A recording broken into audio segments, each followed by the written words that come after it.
Conformément à sa logique de privilégier le dialogue en toutes circonstances, le gouvernement a entrepris des discussions à la fois avec différents syndicats de base et les centrales et confédérations syndicales. C'est avec beaucoup d'espoir, d'ouverture d'esprit et de flexibilité que les négociations ont repris sans préalable le mardi 13 mars avec 6 des centrales et confédérations syndicales.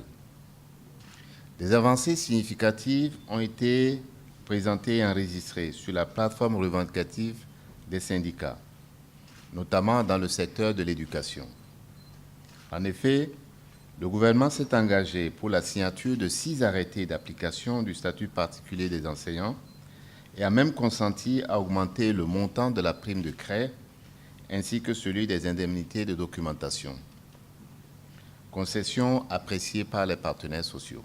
Pour permettre la levée des motions de grève, il nous a paru utile de rédiger un relevé de conclusion de nos discussions. C'est alors qu'à notre grande surprise, les secrétaires généraux des centrales et confédérations syndicales ont indiqué mercredi 14 mars que la rétrocession des défalcations opérées sur salaire pour faire de grève est une question préjudicielle à la reprise du travail dans les administrations publiques. Cette position est surprenante quand on ne peut faire d'une condition préjudicielle ce qui n'est pas un droit. Cependant, la délégation gouvernementale a proposé aux partenaires sociaux qu'elle soumettra au Conseil des ministres cette requête sur les défalcations une fois la reprise du travail constatée. Ainsi, espérons-nous que les responsables syndicaux reviendront dans les tout prochains jours à de meilleurs sentiments et que les négociations pourront reprendre.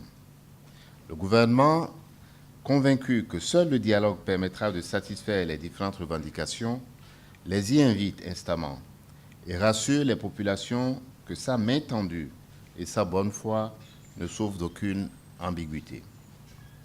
C'est pourquoi le gouvernement, par ma voix, lance un appel solennel, républicain et patriotique à tous les travailleurs du Bénin en grève afin qu'ils reprennent le travail dans l'intérêt supérieur de la nation.